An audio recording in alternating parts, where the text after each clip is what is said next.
Dikisahkan, Abu Nawas mempunyai seekor kuda yang larinya terbilang cepat. Setiap hari ia selalu menaiki kuda tersebut dan memamerkan kepada kawan-kawannya. "Wahai Abu Nawas, boleh kami mencobanya?" pinta mereka. "Tentu saja boleh, silahkan," balas Abu Nawas. Lalu mereka pun mencobanya secara bergantian. "Wah, kuda kamu hebat sekali, Abu Nawas," puji kawan-kawannya.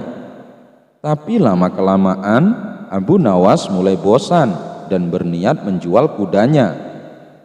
Sementara Tuan Hamid berniat menikahkan anak putrinya yang sudah menginjak usia. Tapi ia bingung pemuda mana yang pantas jadi suami anaknya. Anak putrinya lalu memberitahu bahwa ada seorang pemuda yang jatuh hati kepadanya. "Kamu sendiri bagaimana? Apakah kamu juga suka sama dia?" tanya Tuan Hamid. "Iya ayah," jawab anaknya.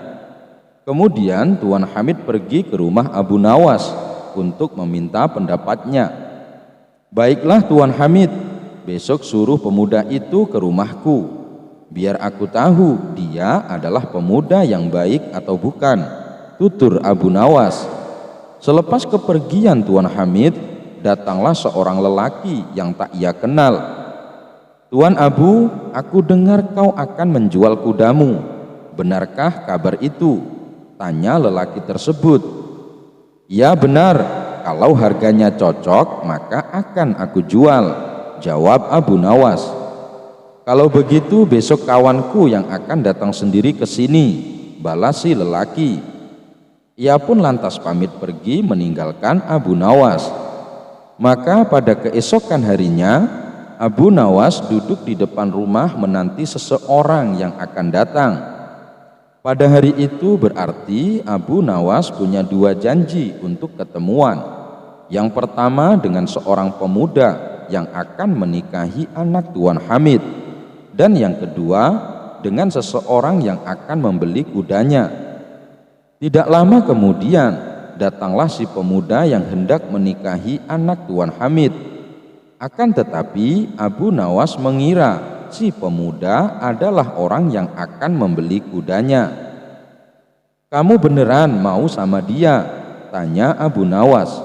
"Ya Tuan, saya suka sama dia," jawab si pemuda. "Kamu pernah coba menaikinya?" tanya Abu Nawas. "Belum Tuan," kata si pemuda kaget. "Bagaimana kau tahu kau sayang dia padahal nyobain aja belum?" ujar Abu Nawas. "Tidak akan kukasih sebelum kau mencobanya. Saya tidak mau kau menyesal," kata Abu Nawas melanjutkan. "Tapi Tuan, saya yakin sayalah yang pertama buat dia," sahut si pemuda. "Oh tidak, kamu bukan yang pertama. Saya saja sering mencobanya, teman-teman saya juga sering mencobanya," timpal Abu Nawas. Si pemuda sontak terkejut mendengarnya. Ia lalu berkata kepada Abu Nawas, "Baiklah Tuan, saya sudah tidak mau sama anak Tuan Hamid." Abu Nawas tak kalah terkejutnya. "Hei anak muda, kita lagi ngomongin seekor kuda," balas Abu Nawas. Suatu hari Abu Nawas diundang ke istana untuk menghadap Baginda Raja. Raja Harun ar-Rasyid bertitah, "Wahai Abu Nawas, aku punya misi yang harus engkau taklukkan." "Misi apa itu yang mulia?" tanya Abu Nawas. "Begini, engkau tahu kan negeri kita ini punya teluk yang luas, tapi sayang tidak pernah ada satu orang pun yang sanggup menyeberangi teluk itu. Apakah engkau mau berenang ke sana?" titah Raja Harun ar-Rasyid. Tantangan berat tersebut sengaja diberikan kepada Abu Nawas, mengingat raja sangat paham kalau salah satu rakyatnya itu pasti bisa berenang menyeberangi teluk dengan kecerdasannya. Sambil menggerutu Abu Nawas menjawab, "Yang mulia, hamba bukan perenang yang baik. Tetapi jika memang yang mulia yakin, maka hamba siap melakukannya." Usai pertemuan itu, Abu Nawas pulang dan dibuat stres lantaran ia tidak memiliki kemampuan berenang. Keesokan harinya, Abu Nawas berjalan ke pantai sambil memandangi luasnya lautan. Dalam hati kecilnya bersuara, "Sulit untuk berenang ke sana."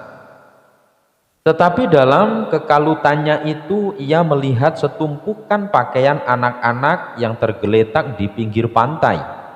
Ia kemudian bertanya, "Di mana anak-anak ini?" Lalu Abu Nawas pun pulang dengan wajah sumringah karena ia telah mendapat ide cemerlang.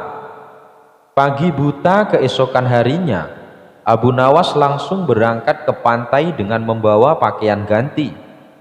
Sesampainya di pantai, Abu Nawas meletakkan pakaiannya, sepatu beserta cincin yang biasa ia kenakan. Setelah itu, Abu Nawas langsung kembali pulang ke rumahnya, tidak berenang sebagaimana seharusnya. Tidak berselang lama setelah Abu Nawas pulang, Baginda Raja datang ke pantai bersama sejumlah ajudannya. Mereka dibuat terkejut karena menemukan pakaian Abu Nawas tergeletak di pinggir pantai.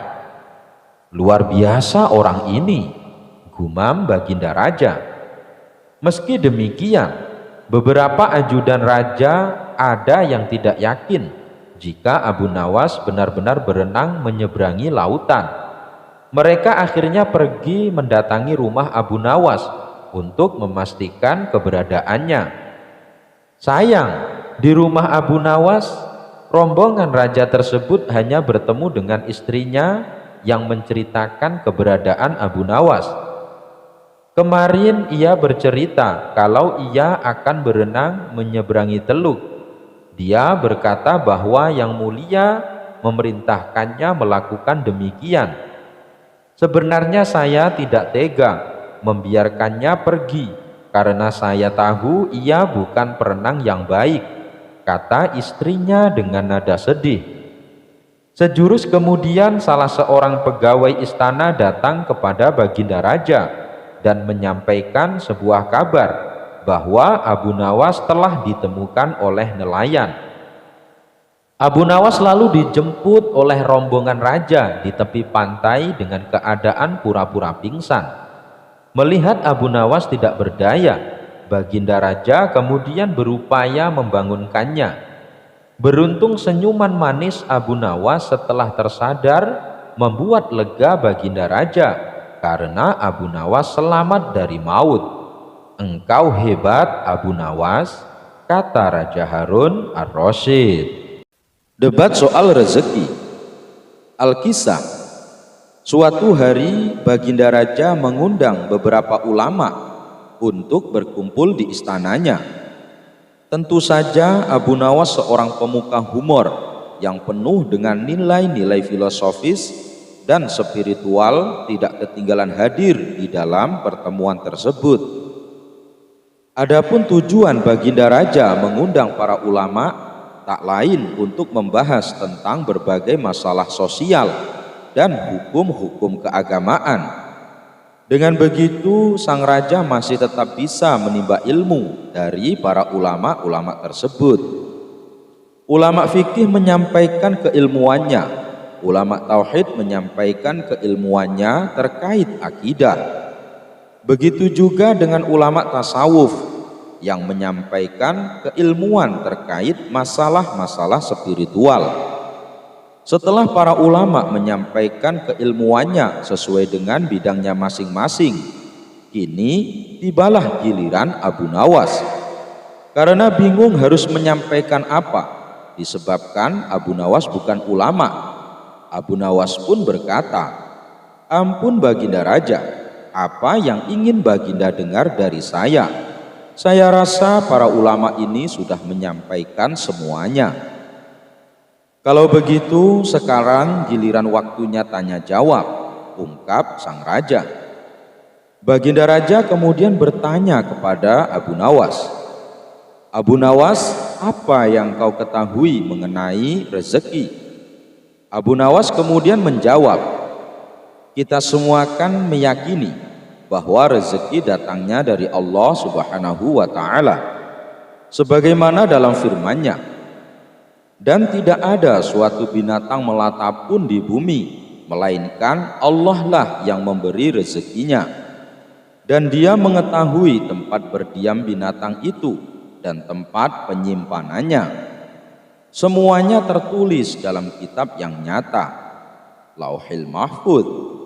Al-Quran Surat Hud ayat 6. Rezeki itu bisa datang dari mana saja baginda raja. Kita sebagai manusia cukup bertawakal dengan benar, niscaya rezeki akan datang kepada kita. Lakukan yang menjadi bagianmu. Selanjutnya biar Allah Subhanahu wa Ta'ala yang mengurus lainnya. Ini sebagaimana bunyi hadis Nabi, seandainya kalian bertawakal kepada Allah dengan tawakal yang sebenarnya, niscaya Dia memberi rezeki kepada kalian sebagaimana burung diberi rezeki, yaitu dia pergi pagi dalam keadaan perut kosong dan pulang sore dalam keadaan kenyang. Ternyata pandangan Abu Nawas mengenai rezeki tidak sependapat dengan para ulama yang hadir. Wahai Abu Nawas, seandainya seekor burung tidak keluar dari sangkarnya, bagaimana mungkin ia akan mendapatkan rezeki? Tanya salah satu ulama. Untuk mendapatkan rezeki dibutuhkan usaha kerja keras Abu Nawas.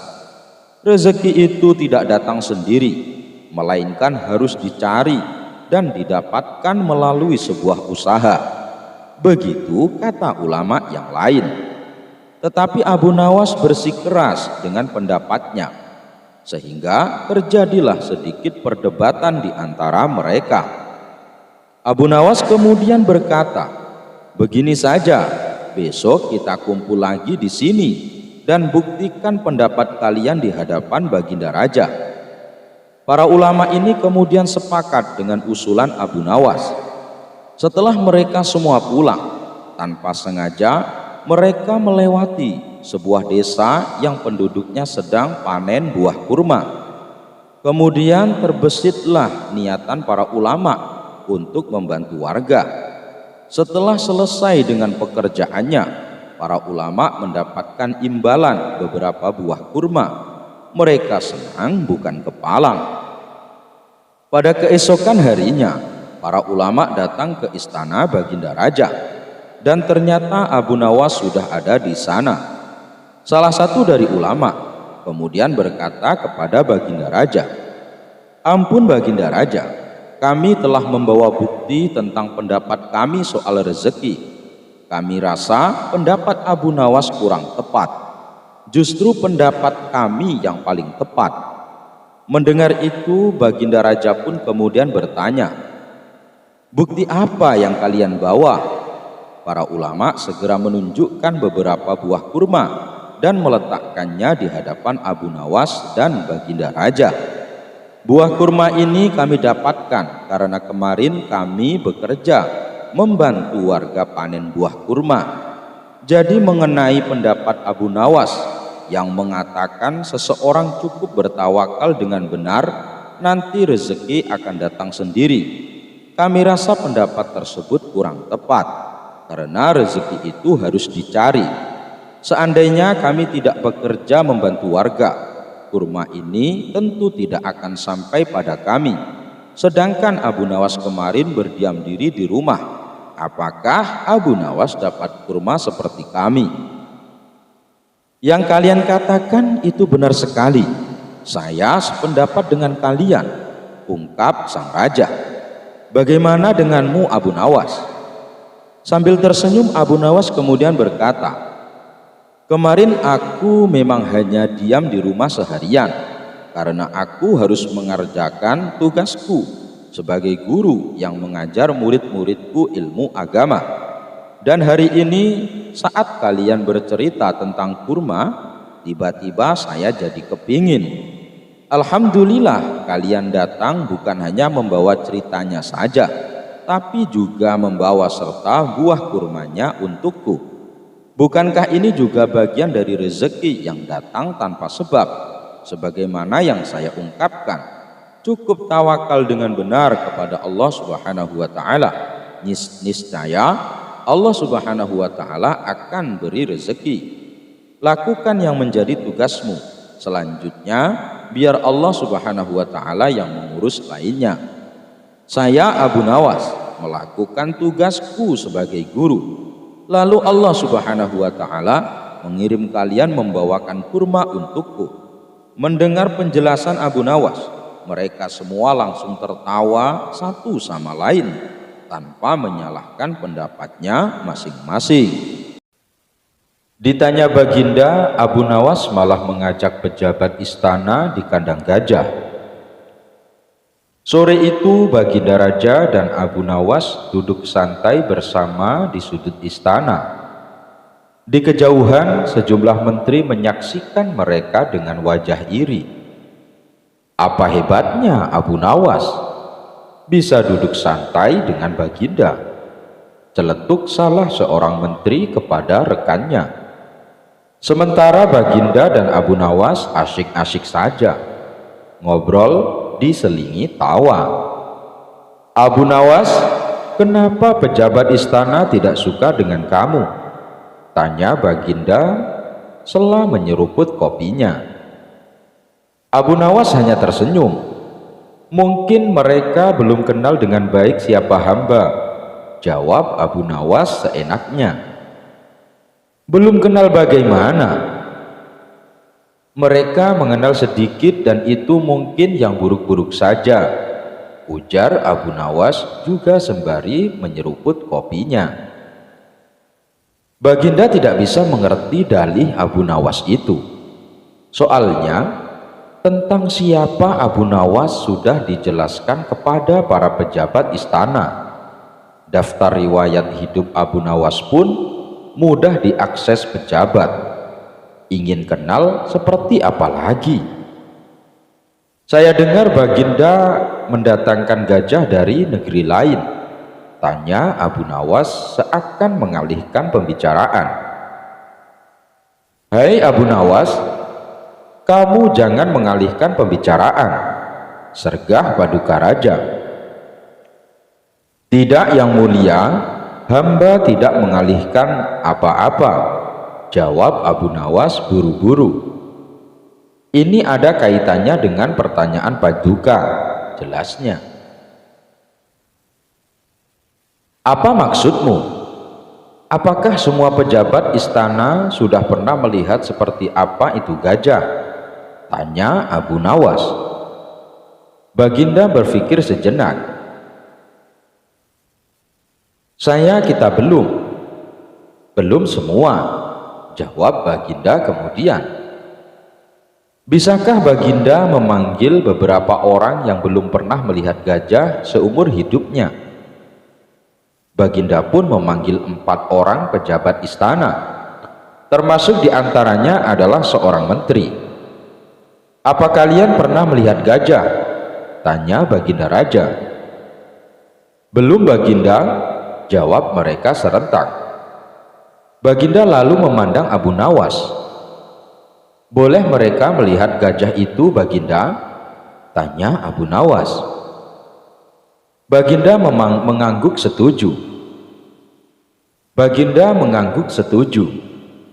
Para pejabat itu bersama Abu Nawas berjalan menuju kandang gajah, dipandu seorang petugas. Gajah itu berada di dalam kandang tak jauh dari istana. Begitu mereka tiba di kandang gajah, Abu Nawas memadamkan lampu sehingga menjadi gelap gulita. Mereka tidak bisa melihat apapun. Seorang pejabat menyentuh belalainya, sehingga ia mengira bahwa makhluk ini pasti seperti sebatang pipa. Pejabat kedua menyentuh telinganya dan menyimpulkan bahwa ia adalah kipas. Selanjutnya pejabat ketiga memegang kakinya, sehingga ia berkesimpulan bahwa gajah itu adalah binatang seperti pilar. Akhirnya pejabat keempat menyentuh punggungnya, sehingga ia yakin bahwa ia adalah semacam singgasana. Selanjutnya, Abu Nawas mengajak para pejabat itu kembali menghadap Baginda. "Coba jelaskan seperti apa gajah itu kepada Baginda," pinta Abu Nawas. Tidak seorang pun bisa menggambarkan gajah dengan sempurna, lantaran menyentuh sebagian makhluk itu. Maka setiap orang hanya mengacu pada apa yang telah diketahuinya. "Begitulah Baginda," ujar Abu Nawas tersenyum. "Mereka tidak mengenal gajah dengan benar, karena mereka dalam kegelapan dan terburu-buru mengambil kesimpulan." Baginda mengangguk-angguk. Ternyata memang butuh waktu dan pikiran yang bening, tanpa sikap iri, untuk mengenal dirimu, ujar Baginda puas. Acara ngopi sore pun berakhir dengan kepuasan di wajah Baginda. Abu Nawas benar-benar pintar, gumam Baginda penuh kekaguman. Begitu Abu Nawas meninggalkan istana. Al-Kisah. Suatu hari Abu Nawas mondar-mandir kebingungan, disebabkan dia hanya punya waktu 3 hari lagi untuk melunasi semua hutang-hutangnya. Jika tidak mampu melunasinya, dipastikan Abu Nawas akan dipenjarakan dan aset hartanya akan disita oleh kerajaan Khalifah Harun ar-Rasyid. Abu Nawas harus mencari akal agar aset hartanya yang tersisa tidak disita oleh pengadilan kerajaan. Selama 3 hari 3 malam, Abu Nawas tidak karuan tidur dan makan. Dia berpikir sepanjang hari dan sepanjang malam. Menjelang hari yang ketiga, Abu Nawas berteriak lantang, "Aha, aku punya akal!" Pekik Abu Nawas kegirangan. Abu Nawas segera menemui istrinya dan menceritakan ide briliannya. Apa kamu sudah gila?" Pekik istri Abu Nawas terperanjat kaget. Abu Nawas membiarkan keterperanjatan istrinya hanya dengan senyum. Kemudian Abu Nawas membisikkan sesuatu ke telinga istrinya, diiringi seringai senyum sang istri penuh pemahaman. "Baiklah, kalau begitu maumu, aku menurut saja," ujar istrinya mengangguk-angguk. Keesokan harinya, Abu Nawas dipanggil dan dihadapkan di depan persidangan. Khalifah Harun ar-Rasyid sendiri yang menjadi hakimnya. "Hai Abu Nawas, sudah banyak laporan yang mengadukan bahwa kau sudah terlalu banyak hutang dan tidak ada jalan kecuali hartamu yang tersisa itu saja yang akan diambil kerajaan untuk disita dan dilelang. Sekarang sebutkan aset harta kekayaan apa lagi yang masih tersisa? Rumah, tanah, kebun, ternak, toko?" tanya sang khalifah. "Maafkan hamba, duhai Baginda Raja yang bijak. Hamba tidak memiliki semua yang Baginda sebutkan itu. Hamba sekarang telah jatuh miskin," ujar Abu Nawas memelas penuh rasa iba. "Kau jangan berbohong, wahai Abu Nawas. Pihak penuntut umum kerajaan telah mendata semua asetmu yang masih tersisa, dan itu akan kami sita sebagai jaminan," tegas Khalifah Harun ar-Rasyid. "Benar Baginda, hamba tidak berbohong. Aset kekayaan itu sudah bukan milik hamba lagi. Hamba sudah tidak punya apa-apa lagi buat disita." "Apa maksudmu, wahai Abu Nawas? Kau jangan mempermainkan persidangan mulia ini. Berkata jujurlah, sebab jika tidak, kau akan dikenakan sanksi yang lebih berat lagi." "Benar Baginda, hamba tidak berdusta. Tadi malam setelah mengetahui hamba tidak mampu lagi melunasi hutang-hutang hamba yang dibebankan pengadilan, lalu istri hamba meminta hamba untuk menceraikannya, dan dia meminta agar semua aset harta kekayaan diserahkan atas nama istri hamba. Hamba pun telah menyerahkan semua tanpa tersisa, dan sekarang hamba tak memiliki apa-apa lagi untuk disita. Sang khalifah tercenung. Dia memikirkan bahwa apa yang dilakukan oleh Abu Nawas benar adanya. Bahkan menurut peraturan undang-undang di kerajaan, apabila seseorang sudah jatuh bangkrut dan dinyatakan pailit, maka segala tuntutan hutang-hutangnya dibebaskan oleh kerajaan. Istri Abu Nawas serta saksi-saksinya pun dihadirkan untuk bersaksi sebagaimana kesaksian Abu Nawas. Dan benar adanya, Abu Nawas telah menceraikan istrinya, dan ia pun telah menyerahkan aset kekayaannya pada istrinya. Walhasil, akhirnya keputusan sidang memutuskan bahwa Abu Nawas dilepaskan dari segala tuntutan hutang. Setelah diketok palu, Abu Nawas segera berdiri menggandeng bahu istrinya. Orang-orang pun terheran-heran dan bertanya, mau kemana dia membawa istrinya? Abu Nawas dengan santai menjawabnya, aku ingin mengajaknya rujuk kembali.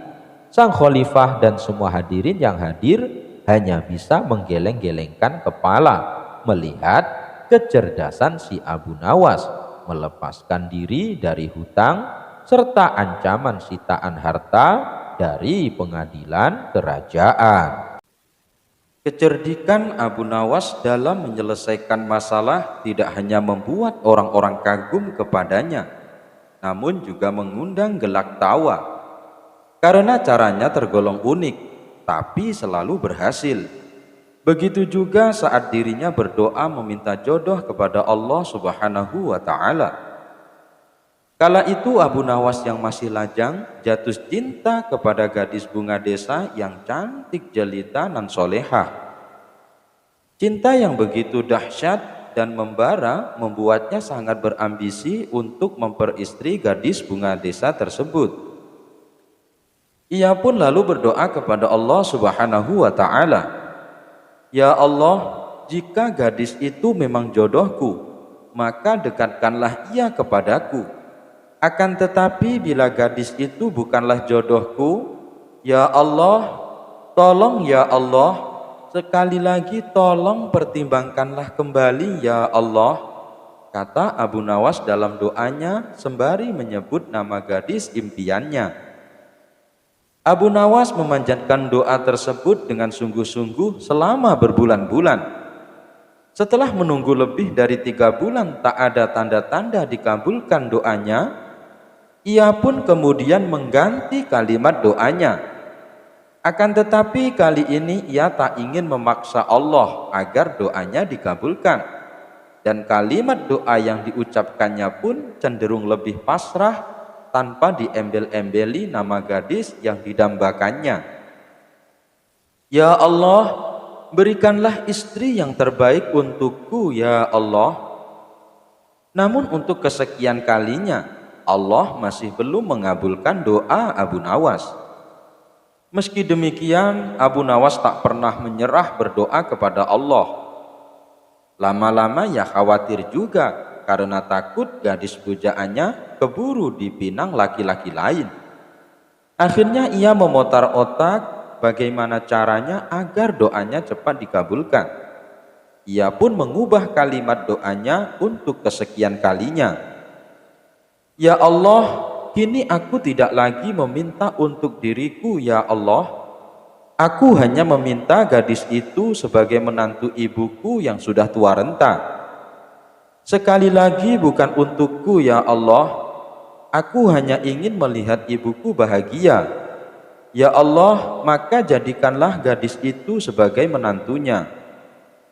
Abu Nawas membawa nama ibunya dalam doa, padahal tetap saja permintaannya itu untuk dirinya. Allah Maha Tahu dan tidak perlu diakali. Tapi barangkali karena keikhlasan dan keluguan Abu Nawas tersebut, Allah pun mengabulkan doanya. Singkat cerita, menikahlah Abu Nawas dengan gadis pujaannya itu. Abu Nawas pun sangat gembira mempunyai istri cantik jelita, di mana gadis itu dulunya merupakan bunga desa yang jadi rebutan para lelaki di kampungnya. Setelah menikah dengan Abu Nawas beberapa bulan, istrinya yang baru pulang dari pasar terlihat murung. Abu Nawas yang sangat sayang dan perhatian dengan istrinya merasa khawatir. Ia pun bertanya, "Wahai Dinda istriku, kenapa engkau terlihat murung?" Istrinya menjawab, "Suamiku, kamu tahu sendiri kan, sebelum aku menikah denganmu banyak laki-laki yang ingin mendapatkanku. Tapi aku lebih memilih dirimu untuk menjadi suamiku. Namun sepertinya mereka masih belum bisa menerima kenyataan ini. Mereka masih saja menggodaku, baik ketika ketemu di jalan ataupun di tempat-tempat lain. Tadi di pasar mereka juga menggoda aku." Mendengar penuturan istrinya itu, Abu Nawas langsung memeluknya dan berkata, "Jangan khawatir Dinda, Kanda punya cara untuk menyadarkan mereka." Selepas itu Abu Nawas lalu pergi ke pasar untuk membeli ubi-ubian dan beberapa pewarna makanan. Usai dari pasar, ubi-ubian yang dipilihnya langsung dimasak menjadi makanan. Lalu makanan tersebut diberi warna yang berbeda-beda. Ada yang warna merah, ada yang putih, dan juga warna coklat. Setelah semuanya selesai, Abu Nawas kemudian memanggil semua laki-laki yang selalu menggoda istrinya. Sebab yang mengundang adalah Abu Nawas dan di rumahnya ada sosok wanita yang cantik, laki-laki di kampungnya pun berbondong-bondong menghadiri undangan Abu Nawas itu. Setibanya di rumah Abu Nawas, dihidangkanlah makanan dari ubi-ubian yang telah diberi pewarna. Ada yang berwarna merah, coklat, putih, dan sebagainya. Tak perlu waktu lama, para tamu pun langsung menikmati hidangan dengan antusias.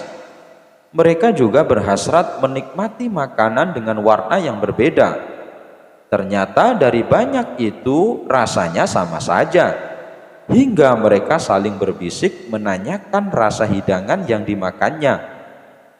Lama mereka berada di rumah Abu Nawas dan hidangan pun hampir habis. Satu di antara mereka memberanikan diri bertanya kepada Abu Nawas, "Hai Abu Nawas, kami sudah lama di sini, namun kau tak berkata sepatah kata pun. Jadi apa tujuanmu mengumpulkan kami?"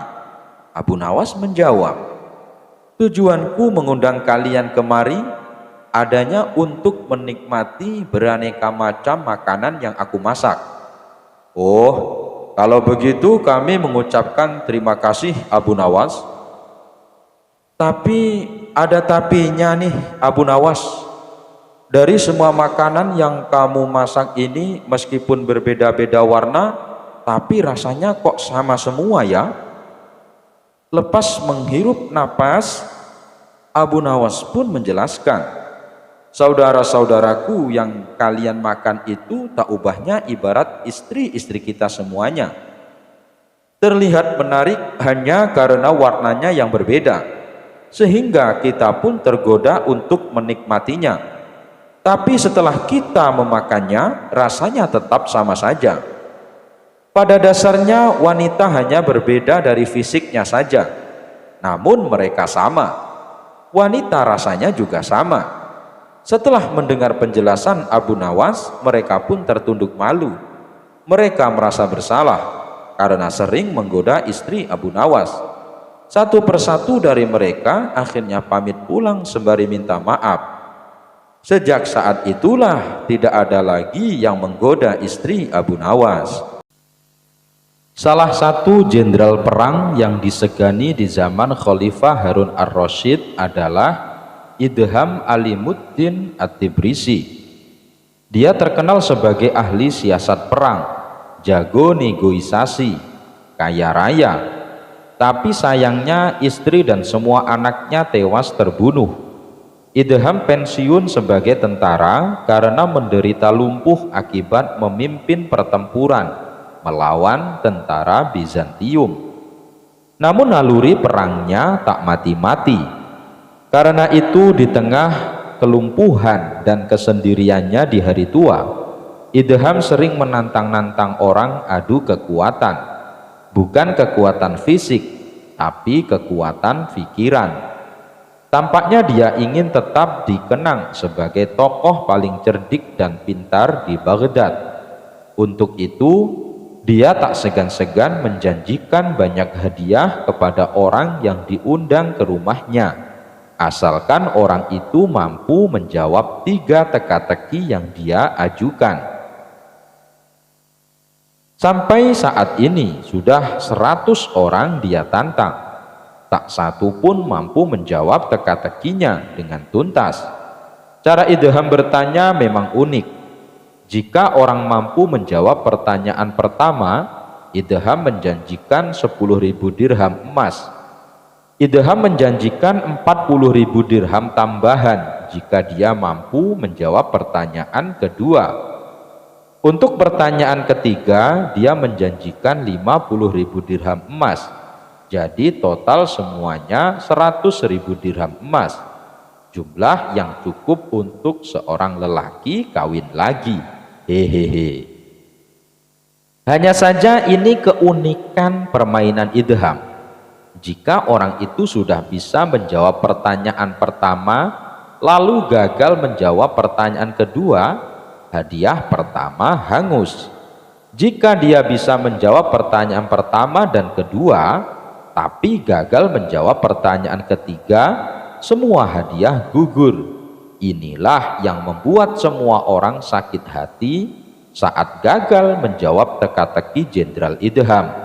Seolah mereka benar-benar telah kehilangan 10.000 dirham emas atau 50.000 dirham emas. Padahal mereka belum mengeluarkan 1 dirham pun dalam permainan itu. Aku marah sama jenderal lumpuh itu. 2 pertanyaan sudah aku jawab. Tinggal pertanyaan ketiga aku salah. Hilanglah 50.000 dirham. Dia tanya apa nama malaikat yang menyiksa manusia di neraka. Aku jawab malaikat Malik. Tapi salah, kata Sulaiman, guru di sebuah madrasah, kepada kawannya. Kawannya kaget. Loh, bukankah jawaban kamu benar? Ah, kamu juga salah. Aku kira kamu pintar. Malik itu cuma jaga neraka. Malaikat yang menyiksa orang di neraka namanya Zabaniyah, kata Sulaiman dengan nada sewot, menduga kawannya pintar. Karena gagal memenuhi tantangan Idham, orang-orang kalah itu kemudian mengusulkan nama Abu Nawas. Jenderal Idham senang, dia merasa tertantang. Esoknya Abu Nawas dipanggil ke rumah Idham dan dijamu makanan enak. Sang jenderal tahu reputasi pujangga Baghdad itu, makanya dia tak main-main. Usai mereka makan siang, Jenderal Idham mengutarakan maksudnya dan Abu Nawas menyanggupi. Aku naikkan hadiahku jadi 200.000 dirham khusus buat kamu, tapi dengan syarat jika kamu tak dapat menjawab 3 pertanyaanku, kamu harus berpidato di depan umum mengakui bahwa akulah pujangga paling pintar di Baghdad. Esoknya ketika Abu Nawas datang ke rumah Idham, sang jenderal menutup mata Abu Nawas lalu minta digendong. Dengan mata tertutup dan menggendong jenderal lumpuh, Abu Nawas berjalan menuruti perintah Idham. Demi 200.000 dirham emas dan reputasi sebagai pujangga cerdik, Abu Nawas menuruti saja tantangan gila itu. Setelah Abu Nawas berjalan 5 km, Idham menyuruh Abu Nawas berhenti lalu bertanya, Abu Nawas, tahukah kamu pemandangan apa di depan kita?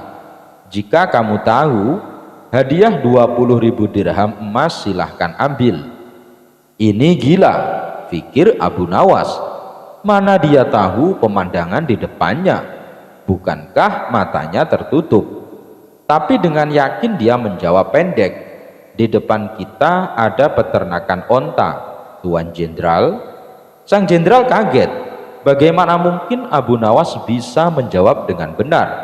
Di depan mereka memang ada peternakan onta, tapi itu milik sang jenderal sendiri. Tidak semua orang diizinkan masuk. Mereka lalu melanjutkan perjalanan lagi. Sang jenderal tetap digendong. 1 jam kemudian, Idham kembali meminta Abu Nawas berhenti lalu bertanya lagi, Abu Nawas, jika kamu bisa menjelaskan pemandangan di depan kita, 80.000 dirham emas silahkan ambil.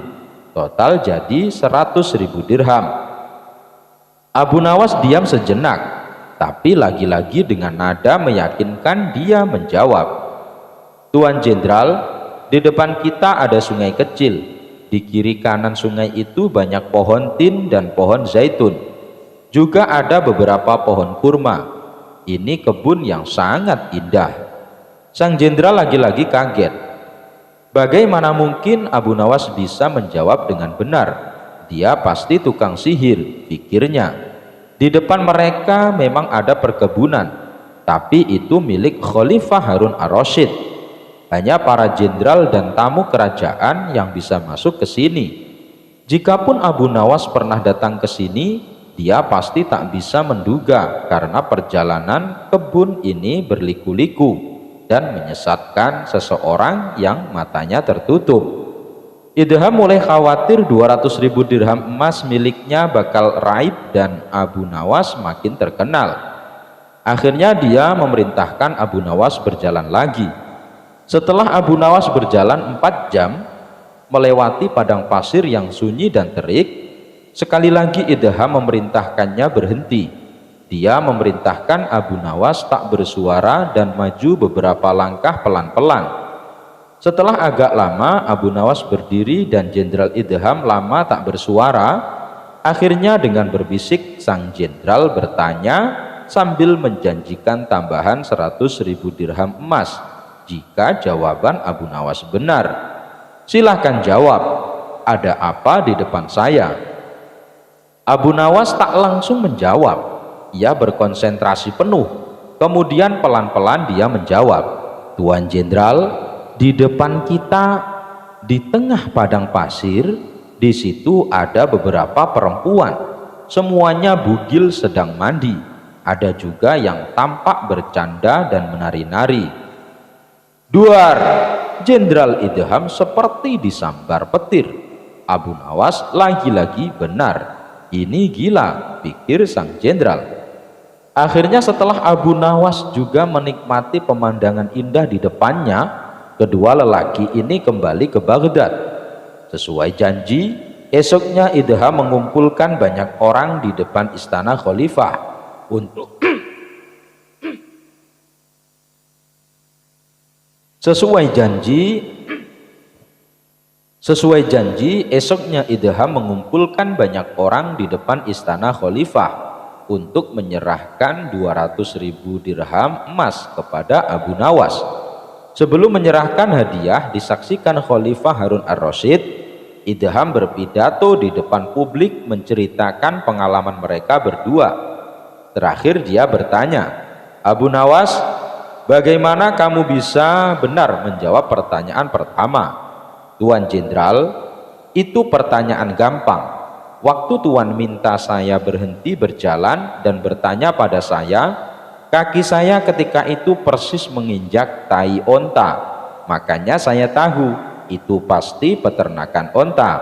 Khalifah tersenyum. Sang jenderal menggelengkan kepala. Bagaimana kamu bisa benar menjawab pertanyaan kedua? Itu juga mudah. Mata saya tertutup, tapi telinga saya mendengar suara air mengalir dan burung hasun berkicau. Burung hasun hanya makan biji-bijian, terutama buah tin dan zaitun. Pohon tin hanya tumbuh di pinggir sungai. Makanya saya tahu itu pasti perkebunan tin dan zaitun. Khalifah lagi-lagi tersenyum. Sang jenderal terperangah. Sekarang bagaimana kamu bisa benar menjawab pertanyaan ketiga? Abu Nawas terdiam sejenak, lalu jawabnya singkat. Itu lebih mudah. Saat itu tiba-tiba saja saya merasa seperti ada ular bergerak-gerak di punggung saya. Endut-endutan, kata Abu Nawas menahan senyum. Wak wak wak wak wak wak. Kali ini Khalifah Harun ar-Rasyid terbahak-bahak. Abu Nawas memenangkan lomba berburu. Suatu hari yang cerah, Raja Harun ar-Rasyid dan para pengawalnya meninggalkan istana untuk berburu. Namun di tengah perjalanan, salah satu pejabat kerajaan yang bernama Abu Jahil menyusul dengan terengah-engah di atas kudanya. "Baginda, Baginda, hamba mau mengusulkan sesuatu," kata Abu Jahil sambil mendekati sang raja. "Apa usulmu, wahai Abu Jahil?" tanya Baginda Raja. "Agar acara berburu ini lebih menarik dan disaksikan banyak penduduk, bagaimana kalau kita sayembarakan saja?" ujar Abu Jahil dengan raut wajah serius. Baginda Raja terdiam sejenak dan mengangguk-angguk. "Hamba ingin beradu ketangkasan dengan Abu Nawas, dan nanti pemenangnya akan mendapatkan sepundi uang emas. Tapi kalau kalah, hukumannya adalah dengan memandikan kuda-kuda istana selama 1 bulan," tutur Abu Jahil meyakinkan Baginda Raja. Akhirnya sang raja menyetujui usulan Abu Jahil tersebut. Hitung-hitung sayembara itu akan memberikan hiburan kepadanya. Maka dipanggillah Abu Nawas untuk menghadap kepadanya. Abu Nawas pun segera menghadap Raja Harun. Ia diberi petunjuk panjang lebar oleh Baginda Raja.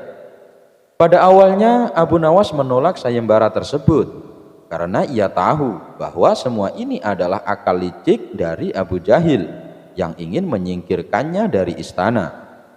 Tapi Baginda Raja Harun memaksa dan Abu Nawas tidak bisa menolak. Abu Nawas berpikir sejenak. Ia tahu kalau Abu Jahil sekarang diangkat menjadi pejabat istana. Ia pasti mengerahkan semua anak buahnya untuk menyumbang seekor binatang buruannya di hutan nanti. Namun karena kecerdikannya, Abu Nawas tersenyum riang.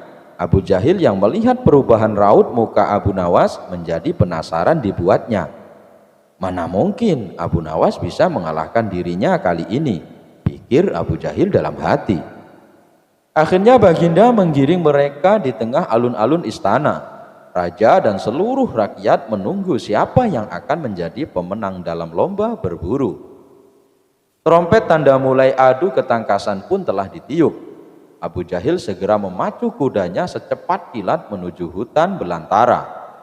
Anehnya, Abu Nawas justru sebaliknya.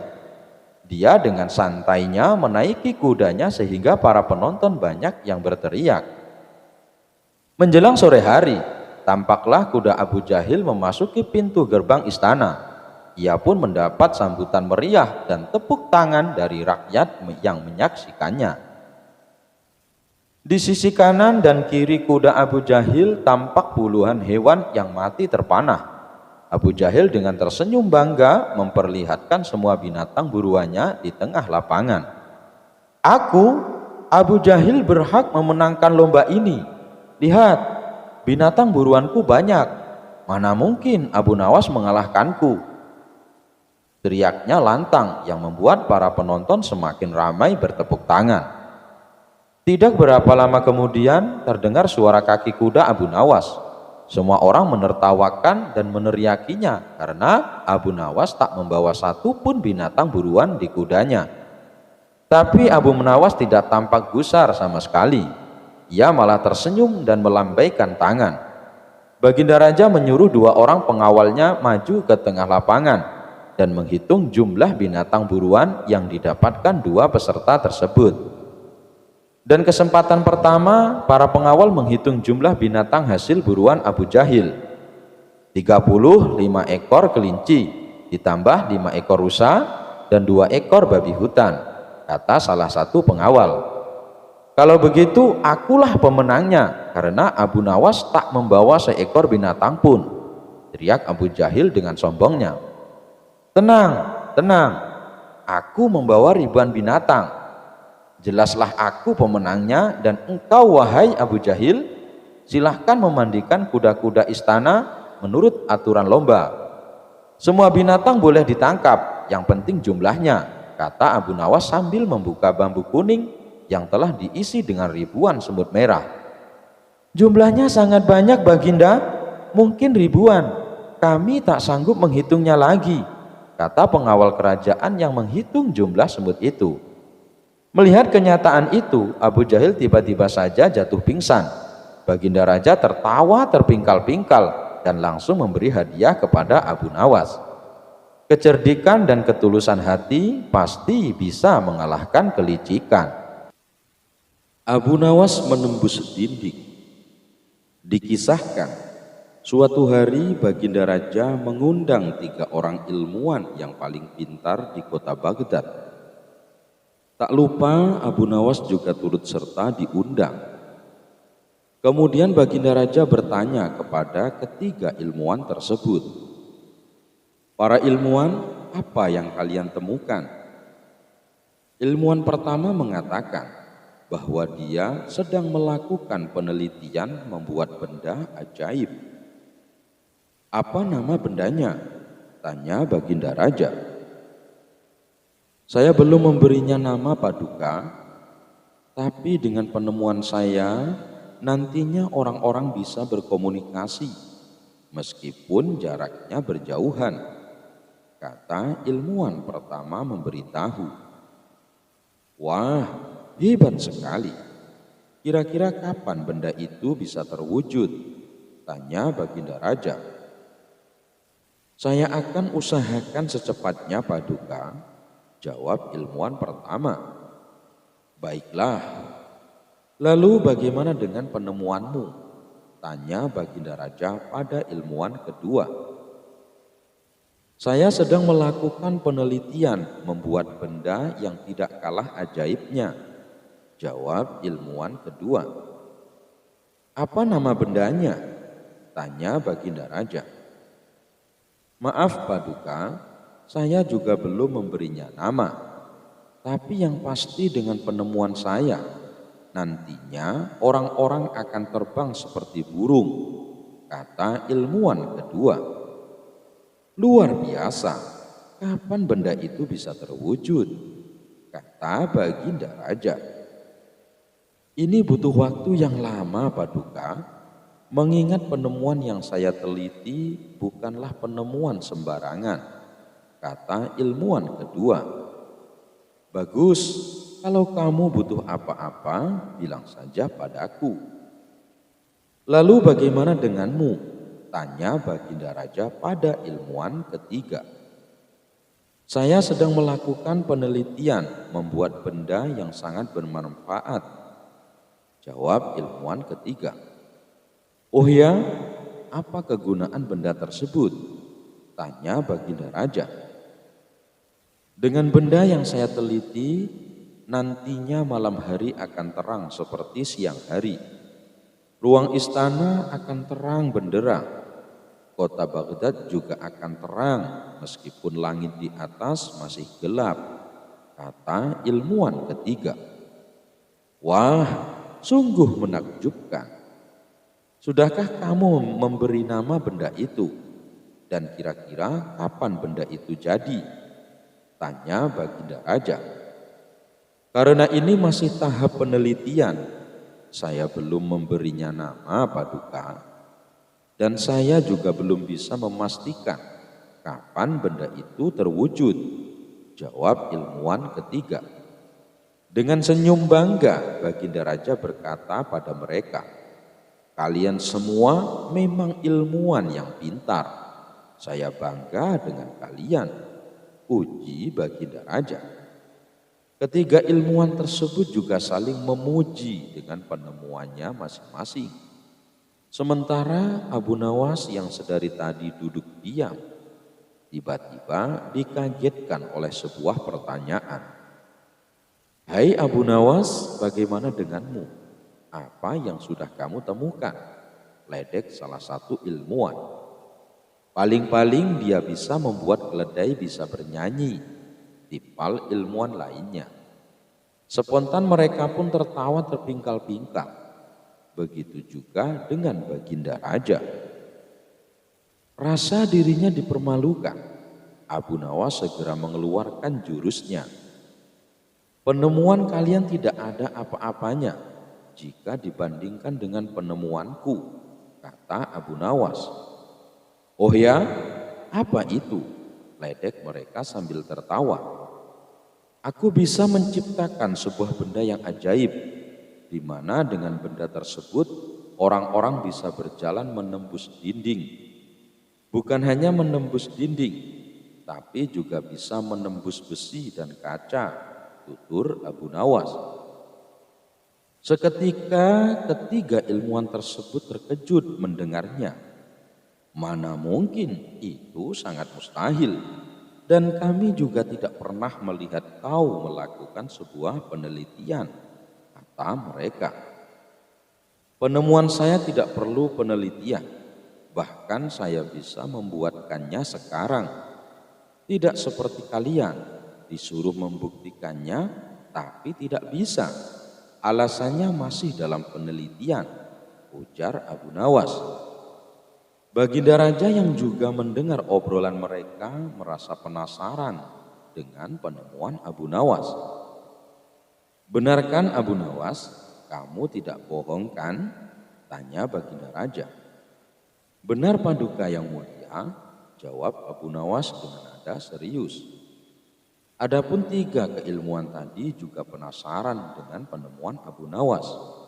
Mereka pun lalu bertanya, kau yakin bisa membuat benda yang membuat orang bisa menembus dinding dan besi? Dengan penuh percaya diri, Abu Nawas menjawab, tentu saja bisa dan akan aku buktikan sekarang, jawab Abu Nawas. Semakin bertambah kagumlah mereka mendengarnya. Luar biasa, apa nama benda penemuanmu? Tanya mereka kembali. Nama bendanya adalah pintu, jawab Abu Nawas cengengesan. Spontan Baginda Raja terpingkal-pingkal mendengarnya. Kurang ajar, kita telah dikerjai Abu Nawas, kata mereka dengan nada kesal. Tertawa Baginda pun semakin keras melihat reaksi ketiga ilmuwan tersebut. Dan dengan masih tertawa, Baginda Raja berkata, kalian boleh lebih pintar dari Abu Nawas, tapi ketahuilah, kalian tak akan bisa mengalahkan akal cerdiknya. Suatu hari Abu Jahil meminjam kuali milik Abu Lara, tapi sudah hampir 2 minggu tidak dikembalikan jua. Karena butuh, Abu Lara datang ke rumah Abu Jahil untuk mengambil kualinya. Beberapa hari kemudian Abu Lara menemukan sebilah pisau di dalam kuali. Ini pasti milik Abu Jahil, pikirnya. Dengan maksud baik, Abu Lara mengembalikan pisau itu ke empunya. Namun maksud baik itu disikapi lain oleh Abu Jahil. Gara-gara pisauku tertinggal di rumahmu, aku jadi kehilangan 2 ekor ayam, ujar Abu Jahil berang. Seandainya pisau itu segera kau kembalikan, aku pasti dapat membunuh musang itu. Jadi aku tidak bakal kehilangan 2 ekor ayam. Abu Lara kebingungan mendengar cerita aneh itu. Padahal siapa yang salah menaruh pisau di dalam kuali? Kau harus bertanggung jawab. Gara-gara keteledoranmu, aku jadi kehilangan 2 ekor ayam. Sekarang kau harus bayar ganti rugi padaku. Karena takut, Abu Lara menuruti permintaan Abu Jahil. Namun setelah itu Abu Lara mengadu kepada Abu Nawas. Mendengar pengaduan itu, Abu Nawas naik pitam. Kau harus balas perlakuannya, kata Abu Nawas. Dia harus diberi pelajaran agar tidak sewenang-wenang kepada orang lemah seperti dirimu. Sembari berkata begitu, Abu Nawas mengemukakan sebuah rencana. Abu Lara hanya manggut-manggut saja menuruti gagasan Abu Nawas. Beberapa hari kemudian, penduduk Baghdad dikejutkan dengan berita besar. Abu Lara tiba-tiba gila.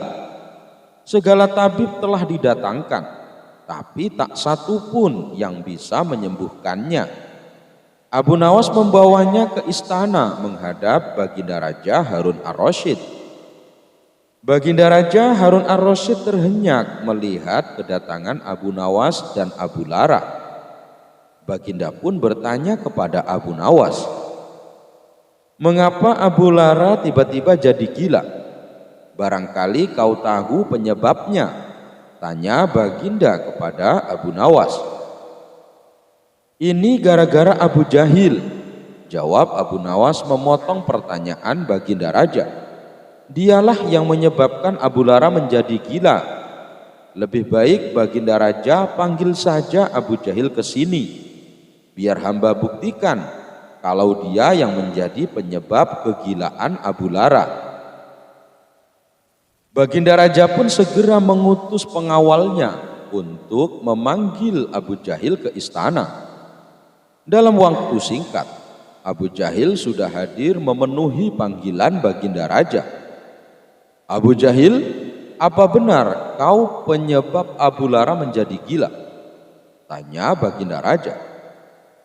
Abu Jahil tertegun sejenak. Dia heran dengan tuduhan itu. "Apa dasarnya hamba dituduh menjadi penyebab kegilaan Abu Lara?" tanya Abu Jahil sambil geleng-geleng kepala. "Gara-gara kualinya kau pinjam berhari-hari, dia tidak bisa menanak nasi. Karena itu dia hanya makan dedaunan saja. Akibatnya dia menjadi gila seperti sekarang ini," sambar Abu Nawas menjelaskan. Mendengar penuturan Abu Nawas, Abu Jahil tertawa terbahak-bahak. "Apa hubungannya kuali dengan sakit gila? Kalau tidak ada kuali, Abu Lara bisa menanak nasi dengan gantang atau lainnya. Masa karena tidak ada kuali, dia tidak bisa menanak nasi? Lagi pula, mana ada orang tidak makan nasi jadi gila? Apa tidak ada cerita lebih lucu lagi?" kata Abu Jahil. "Ada," potong Abu Nawas cepat. "Hanya gara-gara pisau ketinggalan di periuk tetangga. Ada orang yang tidak bisa membunuh musang. Akibatnya tetangganya itu disuruh membayar ganti rugi karena 2 ekor ayamnya mati dimakan musang. Apa tidak ada alat lain untuk membunuh musang?" Mendengar penuturan Abu Nawas, Baginda Raja Harun ar-Rasyid merasa penasaran. Dia pun bertanya kepada Abu Nawas, "Siapa yang berbuat seperti itu, Abu Nawas?" "Tanyakan saja pada Abu Jahil," jawab Abu Nawas. "Apa? Abu Jahil yang berbuat seperti itu?" Baginda berpaling ke arah Abu Jahil. Abu Jahil hanya menundukkan kepala karena ketakutan. Akhirnya Abu Lara yang tampil menjelaskan segalanya. Dia menceritakan semua kejadian dari awal sampai akhir. Mendengar penuturan Abu Lara, kini giliran Baginda Raja yang tertawa terbahak-bahak. "Jadi ternyata kau tidak gila, Abu Lara," celetuk Baginda dengan senyum yang menyeringai. "Mana ada orang gila bisa bercerita seruntut itu? Pasti Abu Nawas yang mengajarimu," tanya Baginda Raja. "Betul Baginda," jawab Abu Lara. "Tanpa akal Abu Nawas, Baginda pasti tidak tahu kalau ada hambanya yang sewenang-wenang seperti Abu Jahil." "Oh, kalau Abu Jahil itu urusanku nanti," celetus Baginda Raja. "Sekarang kalian pulanglah, biar Abu Jahil kerja di sini dulu untuk membantu pegawaiku membersihkan kandang kuda. Mungkin 5 bulan cukup untuk menyiksanya." Penyebab air laut asin. Alkisah, suatu hari Baginda Raja merasakan suntuk. Ia ingin keluar istana untuk menghilangkan rasa jenuhnya. Maka dipanggillah Abu Nawas untuk menemani sang raja jalan-jalan. Singkat cerita, Abu Nawas dan Baginda Raja memulai perjalanannya. Saat dalam perjalanan, Abu Nawas lalu bercerita yang membuat Baginda Raja terhibur. Ketika melintasi tepian pantai, mereka berdua berhenti sejenak untuk beristirahat. Baginda Raja lalu membasuh muka dan tangan dengan air laut. Langsung terbesit dalam benaknya akan sebuah pertanyaan. "Hai Abu Nawas, menurutmu kenapa air laut itu asin?" tanya Baginda Raja. "Karena air laut tidak mengalir kemana-mana, Paduka. Ia senantiasa di tempatnya. Nah, untuk mencegah agar air laut itu tidak busuk, para leluhur kita dulu memberinya garam. Itulah sebabnya air laut menjadi asin," jawab Abu Nawas. Mendengar penjelasan itu, Baginda Raja tertawa terpingkal-pingkal. Perjalanan mereka berdua pun akhirnya dilanjutkan. Tidak berapa lama dari kejauhan, mereka berdua melihat sebuah benda berkilauan. "Benda apa itu, Abu Nawas? Ayo kita ke sana," ajak Baginda Raja. Abu Nawas bergegas melangkah mendahului Baginda Raja. Setelah benda itu diambil oleh Abu Nawas, ternyata hanya sebuah cermin. Abu Nawas pun segera membuangnya lagi. Melihat hal itu, Baginda Raja terkejut. "Kenapa dibuang, Abu Nawas? Memangnya itu benda apa?" tanya Baginda Raja. "Benda yang sangat jelek, Paduka. Wajar saja kalau si pemilik membuangnya," jawab Abu Nawas. "Tapi benda itu terlihat berkilauan dari jauh," ujar Baginda Raja. "Kalau Paduka tidak percaya, ambil saja sendiri," balas Abu Nawas. Dikarenakan penasaran, Baginda Raja segera memungut benda itu. Setelah diamati, ternyata itu hanyalah sebuah cermin. Baginda Raja lalu berkata, "Ini kan cermin, Abu Nawas. Kenapa kau bilang kalau benda ini sangat jelek?" tanya Baginda Raja. "Coba perhatikan baik-baik. Pasti Paduka akan menemukan kejelekannya," ujar Abu Nawas. Baginda Raja kembali mengamati cermin tersebut. Di situ Baginda Raja tidak menemukan kejelekan, yang ada hanya wajahnya sendiri di dalam cermin. "Nah, itu sudah tampak jeleknya. Ayo lekas dibuang saja bendanya, Paduka," ucap Abu Nawas. Baginda Raja mulai memahami maksud ucapan Abu Nawas. "Kurang ajar kamu, Abu Nawas," balas Baginda Raja. Menampar pipi raja. Pada suatu hari, Abu Nawas singgah di rumah kenalannya, seorang Yahudi. Di sana tengah berlangsung permainan musik yang meriah. Banyak orang yang menonton sehingga suasana begitu meriah. Semua tamu yang hadir terlibat dalam permainan musik indah itu, termasuk Abu Nawas yang baru saja masuk. Ada yang bermain kecapi, ada yang menari-nari dan sebagainya. Semuanya bersuka cita. Ketika para tamu sudah kehausan, tuan rumah menyuguhkan kopi kepada para hadirin. Masing-masing mendapat secangkir kopi, termasuk Abu Nawas. Ketika Abu Nawas hendak meminum kopi itu, dia ditampar oleh si Yahudi. Namun karena sudah terlanjur larut dalam kegembiraan, hal itu tak dia hiraukan dan diangkatnya lagi cangkirnya. Tapi lagi-lagi ditampar. Ternyata tamparan yang diterima Abu Nawas pada malam itu cukup banyak, sampai acara selesai sekitar pukul 2 dini hari. Di tengah jalan baru terpikir oleh Abu Nawas, jahat benar perangai Yahudi itu, main tampar aja. Kelakuan seperti itu tak boleh dibiarkan berlangsung lama di Baghdad. Tapi apa dayaku hendak melarangnya, pikirnya dalam hati. "Aha, aku ada akal," gumam Abu Nawas selanjutnya. Keesokan harinya, Abu Nawas menghadap Raja Harun ar-Rasyid di istana. "Tuanku, ternyata di negeri ini ada suatu permainan yang belum pernah hamba kenal. Sangat aneh," lapor Abu Nawas. "Di mana tempatnya?" tanya Baginda Raja. Di tepi hutan sana Baginda, kata Abu Nawas. Mari kita lihat, ajak Baginda Raja. Nanti malam kita pergi berdua saja dan tuanku memakai pakaian santri, ucap Abu Nawas. Setelah sholat Isya, maka berangkatlah Baginda dan Abu Nawas ke rumah Yahudi itu. Ketika sampai di sana, kebetulan si Yahudi sedang asyik bermain musik dengan teman-temannya, maka Baginda pun dipersilahkan duduk.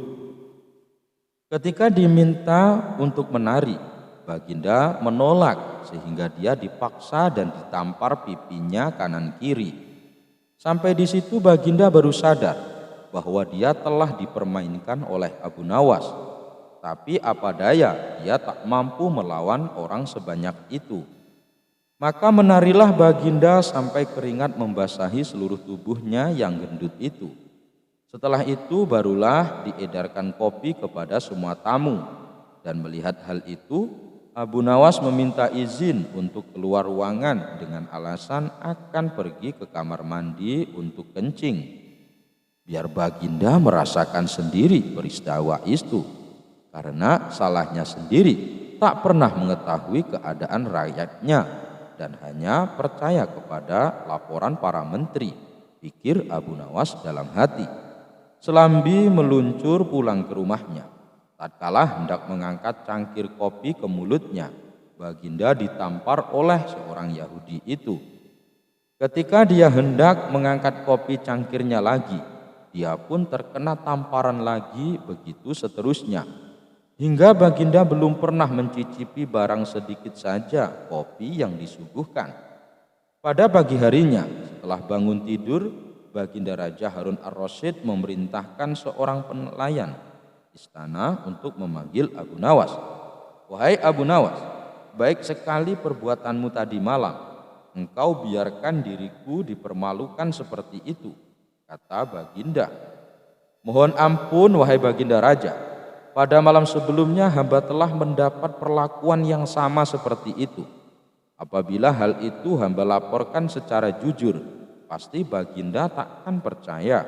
Dari itu hamba bawa Baginda ke sana agar mengetahui dengan kepala sendiri perilaku rakyat yang senonoh itu, jawab Abu Nawas membela diri. Baginda tak bisa membantah ucapan Abu Nawas, lalu disuruhnya beberapa pengawal untuk memanggil si Yahudi itu. Wahai Yahudi, apa sebabnya engkau menampar aku tadi malam? Tanya Baginda marah.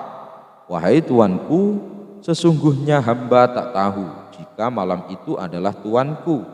Jika sekiranya hamba tahu, hamba tak akan berbuat seperti itu, jawab si Yahudi membela diri. Apa adanya, pembelaan Yahudi tak disetujui oleh Baginda karena menampar orang termaksud perbuatan maksiat dan Baginda harus mengambil tindakan tegas. Karenanya, sekarang terimalah pembalasanku, kata Baginda. Ampunilah hamba tuanku, ucap si Yahudi. Segera saja Baginda memerintahkan para prajurit untuk memasukkan si Yahudi ke dalam penjara. Sejak saat itu Raja Harun ar-Rasyid amat memperhatikan rakyatnya. Dia berterima kasih atas laporan yang diberikan oleh Abu Nawas tersebut. Abu Nawas menyadarkan majikan yang kikir. Al-Kisah, Abu Nawas pernah bekerja kepada seseorang yang kaya raya. Namun orang tersebut enggan membayar zakat dan bersedekah. Abu Nawas ingin majikannya yang kaya raya itu bertaubat dan membayar zakat. Sehingga Abu Nawas menjalankan akal cerdiknya agar orang kaya tersebut bisa membayar zakatnya dan bertaubat. Pada suatu hari, orang kaya itu memanggil Abu Nawas. Abu Nawas, engkau ini memang orang baik, jujur serta tekun. Tapi tadi kusuruh kamu membeli telur, tapi lambat sekali melaksanakannya. Kalau kusuruh membeli 3 telur, kau tidak membelikannya sekaligus. Engkau pergi ke warung membawa 1 butir telur, dan kemudian kembali lagi ke warung dan membawa 1 butir telur dan terus seperti itu hingga membeli 3 telur. "Kamu pergi 3 kali ke warung," kata orang kaya itu heran dan kesal. Abu Nawas tersenyum dan menjawab, "Maaf Tuan, saya memang salah. Saya tidak akan mengerjakan hal seperti itu lagi," ucap Abu Nawas. Beberapa hari kemudian, majikan Abu Nawas yang kaya raya itu jatuh sakit, dan ia pun menyuruh Abu Nawas memanggil tabib. Ternyata Abu Nawas tidak hanya membawa tabib, tapi juga membawa beberapa orang lainnya. Majikan Abu Nawas yang tengah berbaring itu bertanya, "Aku hanya menyuruhmu memanggil tabib. Beberapa orang itu siapa?" "Begini Tuan, tabib biasanya menyuruh meminum obat, jadi saya sekalian membawa tukang obat. Dan tukang obat membutuhkan bahan-bahan obat, jadi saya juga membawa penjual bahan obat-obatan. Sekaligus saya juga membawa penjual arang, karena biasanya obat direbus menggunakan arang, agar saya tidak bolak-balik seperti membeli telur," kata Abu Nawas. "Dan mungkin Tuan juga tidak akan sembuh, kemudian meninggal, makanya saya juga membawa tukang penggali kubur," lanjut Abu Nawas. Mendengar penjelasan Abu Nawas, sang majikan kaget dan langsung berdiri karena teringat akan kematiannya. Lalu majikan tersebut menjadi bertaubat dan rajin membayar zakat dan rajin bersedekah. Abu Nawas lolos dari siasat licik pemilik warung makan. Al-Kisah, Abu Nawas sering bepergian keluar kota untuk tujuan berdagang. Di sebuah kota yang disinggahi, Abu Nawas sering mampir di warung makan langganannya. Suatu ketika, Abu Nawas baru saja tiba di kota itu dan seperti biasanya mampir di warung makan langganannya itu. "Aku pesan 1 ayam dan 2 butir telur, tapi bayarnya kalau dagangannya terjual habis. Boleh tidak?" tanya Abu Nawas. "Silahkan, kamu kan langganan di warung kami." "Tentu saja boleh," jawab pemilik warung. Ketika selesai makan, Abu Nawas pun pergi untuk menjual dagangannya. Setelah 3 bulan berlalu, dagangan Abu Nawas terjual habis. Kemudian ia mendatangi lagi warung makan langganannya tersebut. "Bagaimana Abu Nawas? Apakah dagangannya laris?" tanya pemilik warung. "Alhamdulillah kawan, daganganku laku semua." "Oh iya kawan, aku pesan makanan seperti dulu, 1 porsi ayam dan 2 butir telur," ucap Abu Nawas. "Baik Abu Nawas, kami akan langsung menyajikannya," ucap pemilik warung. Setelah selesai makan, Abu Nawas pun berkata, "Aku minta total tagihannya, jangan lupa ya, digabung dengan tagihan 3 bulan lalu," kata Abu Nawas. Si pemilik warung segera menghitung totalnya dan memberikan secari kertas. "Ini semua total tagihannya Abu Nawas, cukup 200 dirham saja," kata si pemilik warung. "Apa? 200 dirham? Hanya untuk 2 porsi ayam dan 4 butir telur, kau bilang cukup 200 dirham. Kau mau memerasku ya?" tanya Abu Nawas emosi. "Sabar dulu Abu Nawas, jangan emosi begitu. Harga ini sudah cukup murah.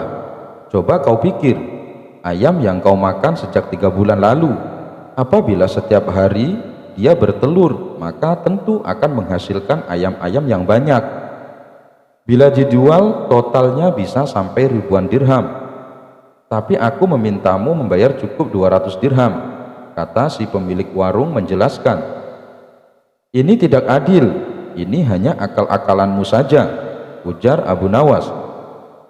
Mereka berdebat tanpa hasil dan memutuskan menghadap hakim. Ketika keduanya menemui hakim, ternyata hakim berpihak kepada pemilik warung. Lalu hakim bertanya, Apakah kalian berdua menyepakati harga sejak 3 bulan lalu? Tanya sang hakim. Tidak, Tuan Hakim, jawab Abu Nawas. Kalau begitu, ayam yang kau makan kemungkinannya bisa menghasilkan ratusan ayam dan telur, tutur sang hakim. Ya, itu mungkin saja. Tapi kalau ayamnya hidup, sedangkan ayam yang kumakan sudah mati dan dimasak, balas Abu Nawas. Namun pendapat Abu Nawas tidak dihiraukan oleh hakim, karena ia cenderung memihak kepada pemilik warung. Aku minta kasus ini ditangguhkan sampai besok pagi, karena waktu sudah menjelang sore, pinta Abu Nawas. Permintaan Abu Nawas dikabulkan hakim. Seharian Abu Nawas memikirkan cara agar bisa memenangkan kasusnya. Esok harinya berangkatlah Abu Nawas menuju rumah hakim. Setibanya di sana, ternyata si pemilik warung sudah datang lebih awal. Kenapa kau terlambat dan membuat mereka menunggu? Tanya sang hakim. Maaf Tuan Hakim, tadi ada tamu bisnis. Ia minta biji gandum untuk ditanam. Terpaksa aku harus merebusnya dahulu, dan setelah matang kuberikan kepadanya untuk ditanam. Itulah yang membuatku datang terlambat, terang Abu Nawas. Mendengar itu hakim dan pemilik warung menertawakan Abu Nawas.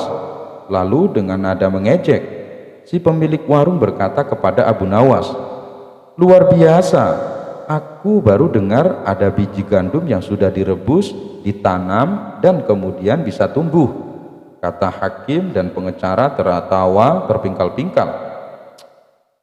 Setelah tawa mereka mereda, Abu Nawas berkata, itu memang aneh, tapi kenapa kalian tidak tertawa ketika ada ayam yang sudah dimasak, dapat bertelur dan berkembang biak, lalu dipatok harga sebesar 200 dirham, kata Abu Nawas. Spontan hakim dan pemilik warung terdiam. Tidak sepatah kata pun keluar dari mulut mereka. Kenapa kalian terdiam? Apa harus aku yang tertawa? Tutur Abu Nawas. Wajah mereka berdua langsung pucat, dan setelah terdiam agak lama, Abu Nawas pun keluar. Akhirnya Abu Nawas lolos dari siasat licik pemilik warung. Al-Kisah. Suatu ketika Abu Nawas melihat-lihat kebunnya yang sudah lama tidak diurus. Di saat dirinya asyik melihat-lihat pohon di dalam kebun, tiba-tiba ada suara menghardik. Ngapain kau masuk kebunku? Ujar seorang lelaki yang oleh penduduk setempat berjuluk Tuan Tanah. Apa? Abu Nawas kaget bukan kepalang. Ini kebun milikku, jangan mengaku-ngaku ya, lanjut Abu Nawas dengan suara tak kalah kencang. Abu Nawas dan Tuan Tanah sama-sama kukuh mengklaim itu kebun miliknya. Kasus ini jelas ruwet, karena pemilik kebun kala itu tidak memiliki surat-surat tanda kepemilikan. Cara musyawarah dan mufakat tak bisa putus. Keduanya mengaku itu kebunnya. Tak ada jalan lain bagi Abu Nawas kecuali melapor kepada Baginda Raja Harun ar-Rasyid. Ini masalah rumit Abu Nawas. Agar masalahnya bisa diputus secara adil, maka mesti ditangani oleh hakim yang bijaksana. Ujar Baginda angkat tangan. Baik Baginda Raja, sambut Abu Nawas dengan ta'zim. Persoalannya, siapa hakim yang akan menangani? Itu bukan perkara mudah. Biasanya urusan yang ruwet seperti ini menjadi pekerjaan Abu Nawas. Ini justru Abu Nawas sendiri yang berperkara. Jadi mesti dicari hakim yang selevel Abu Nawas untuk menangani kasus ini. Baginda Raja Harun ar-Rasyid akhirnya mendapatkan hakim yang paling baik reputasinya di Baghdad. Hakim ini terkenal cerdas dan berwibawa. Orang-orang yang berperkara dengannya selalu puas. Baginda yakin hakim ini akan memutuskan perkara ini dengan adil. Maka pada hari yang sudah ditentukan, sidang pun dilakukan di salah satu ruang di istana. Dalam sidang itu, selain pihak yang bersengketa, hadir juga Baginda Raja. Rupanya Baginda ingin tahu siapa sesungguhnya yang mengaku-ngaku dan biang kerok keruwetan ini. Baginda yakin klaim Abu Nawas atas kebunnya tidak mengada-ngada. tapi sangat sulit bagi dirinya untuk begitu saja memenangkan Abu Nawas. Nah, untuk menguji kebenaran pengakuan atas klaim kebun itu, maka hakim bertanya kepada kedua belah pihak yang bersengketa. "Berapa jumlah pohon di dalam kebunmu?" tanya hakim. Tuan tanah tampak kebingungan, bahkan cenderung panik, sedangkan Abu Nawas tampak lebih tenang. Jujur, Abu Nawas tidak pernah menghitung berapa jumlah pohon yang ada di kebunnya. Begitu juga tuan tanah. Lagi pula, siapa yang sudi menghitung pohon di kebun? "Bagaimana Anda mengakui itu kebun Anda, sementara Anda tidak kenal dengan kebun sendiri?" kata hakim. Tuan tanah menunduk dalam-dalam. Ia tampaknya grogi berat. Di tengah tekanan hakim itu, Abu Nawas masih sempat mengapungkan senyum di bibirnya. "Berapa lama Tuan Hakim tinggal di rumah yang Tuan miliki sekarang?" Abu Nawas balik bertanya. "Sejak beberapa tahun yang lalu," jawab hakim yang tak mengira akan mendapat balasan pertanyaan.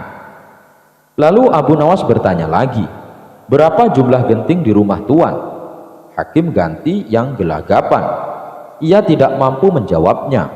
Hakim itu lalu berkata, "Kebenaran ada di pihakmu," katanya kepada Abu Nawas diiringi senyum kecut dan wajah pucat pasi tuan tanah. Bisa ditebak wajah pucat tuan tanah itu. Begitu hakim mengetuk palu memenangkan Abu Nawas, maka hukum dari Baginda Raja sudah pasti menanti. Hakim yang terkenal adil dan bijaksana ini mengakui terkadang kecerdasan dan kejeniusan bisa patah oleh argumen. "Saya belum pernah kalah kecuali dengan satu orang, yaitu Abu Nawas," ujar hakim mengakui kehebatan Abu Nawas. Setelah itu tuan tanah langsung digelandang ke penjara.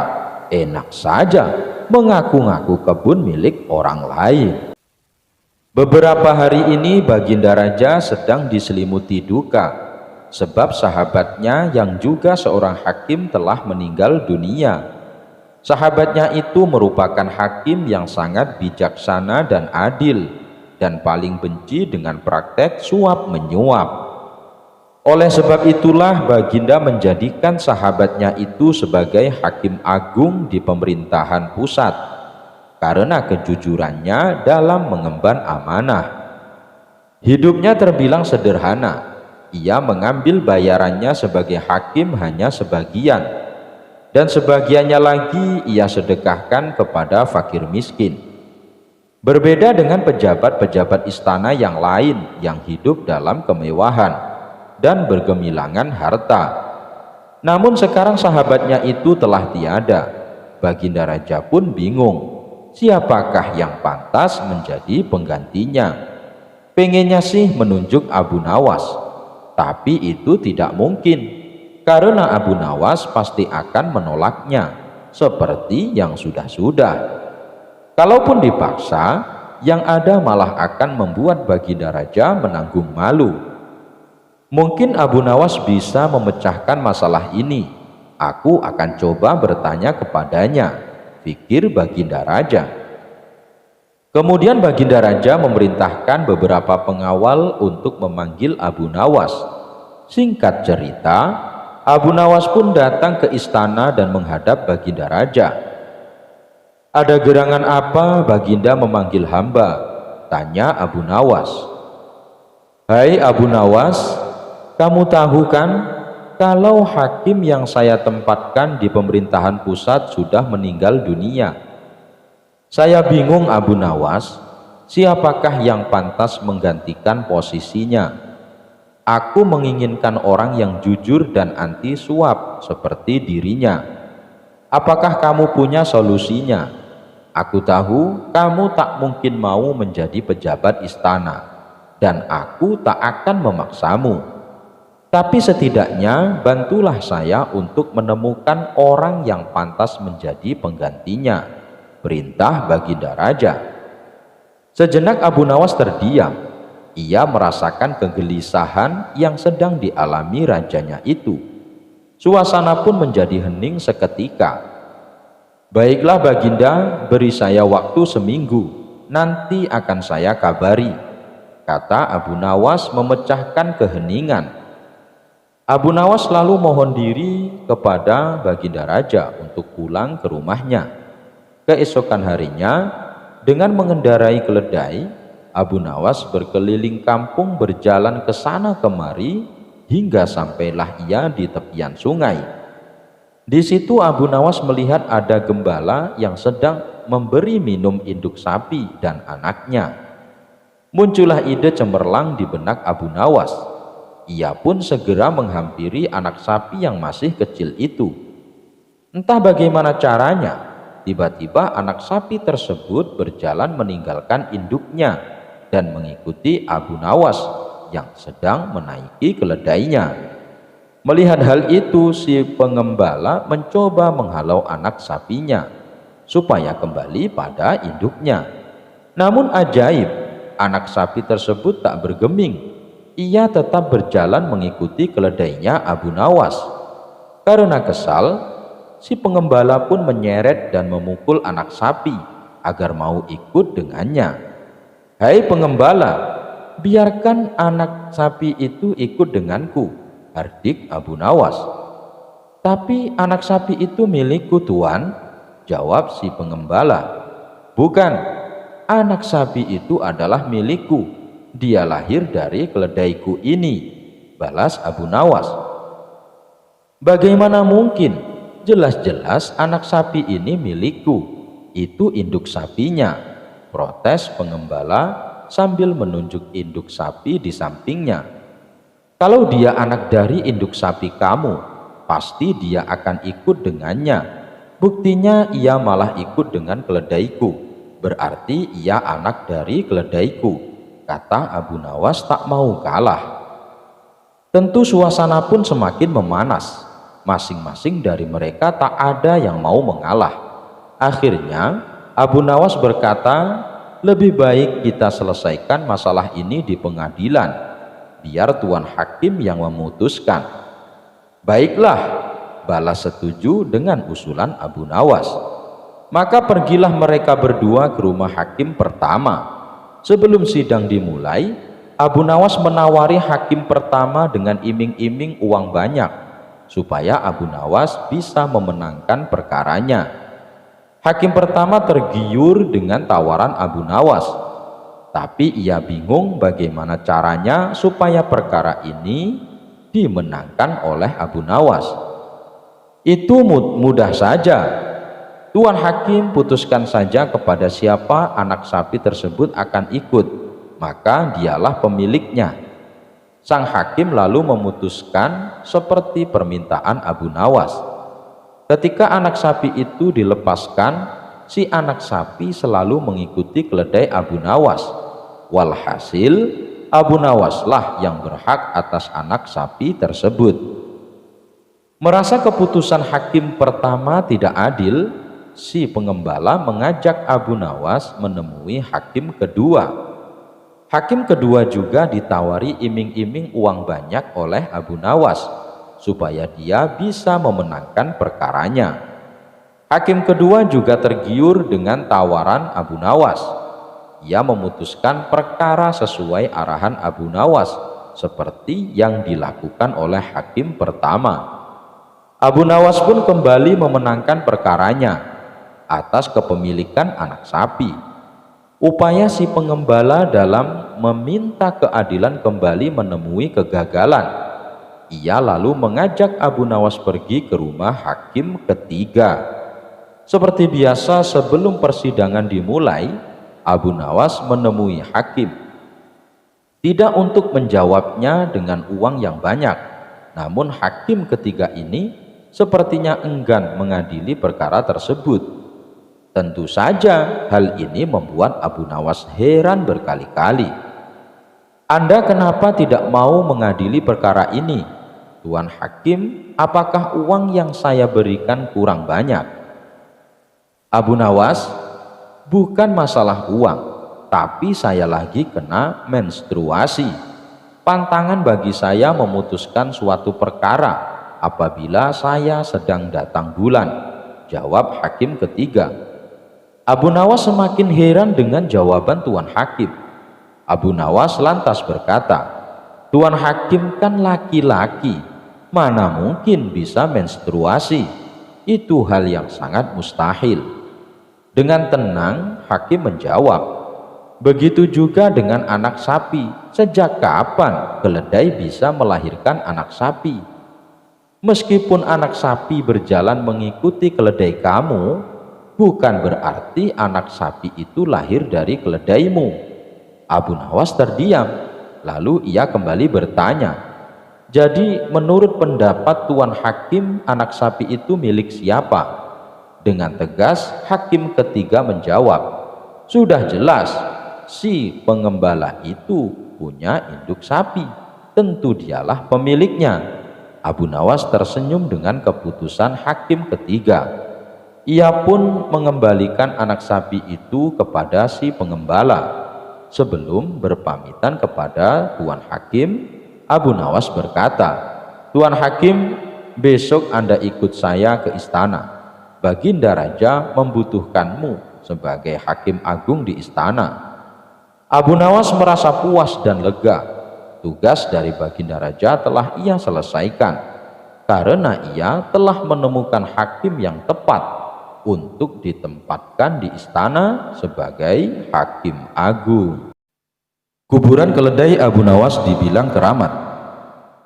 Cerita lucu Abu Nawas kali ini soal makam keledai yang disangka makam keramat. Kisahnya berawal ketika Abu Nawas silaturahmi ke rumah sahabatnya yang berada di kampung seberang. Sepulang dari sana, Abu Nawas diberi hadiah seekor keledai sebagai kenang-kenangan.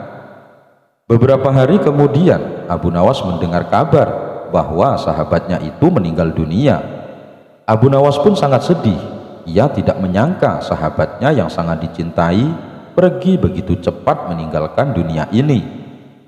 Untuk mengobati rasa kehilangannya, Abu Nawas merawat dengan baik keledai pemberian sahabatnya itu. Abu Nawas memperlakukan si keledai dengan sepenuh hati, layaknya memperlakukan sahabatnya yang telah meninggal tersebut. Kemudian tidak berselang lama, Abu Nawas kembali dirundung duka. Keledai pemberian sahabatnya juga ikut mati. Ia lalu menguburkannya di kampung sahabatnya yang telah meninggal itu. Setelah mengubur keledainya, Abu Nawas bersimpuh di pusara makam sambil meratapi keledainya untuk beberapa waktu. Abu Nawas terlihat khusyuk berdoa dengan bercucuran air mata. Kemudian rombongan warga melintas di tempat itu. Mereka berpikir pasti itu adalah makam orang sakti, sebab Abu Nawas yang terkenal alim dan pintar saja sampai rela datang ke kampung mereka hanya untuk menziarahi makam itu.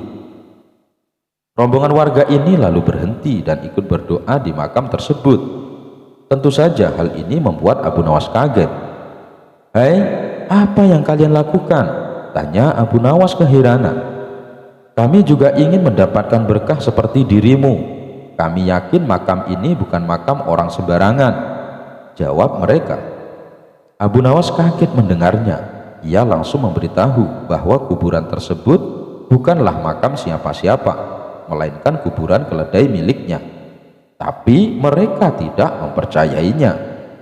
"Mana mungkin ini makam keledai? Buktinya kamu sampai sebegitu sedihnya. Kamu pasti ingin mencari keuntungan dari makam ini hanya untuk dirimu sendiri," ujar para warga. Abu Nawas sudah berkali-kali coba meyakinkan, tapi mereka tidak menghiraukannya, hingga akhirnya membuat Abu Nawas kewalahan. Ia akhirnya menyerah dan meninggalkan kampung tersebut.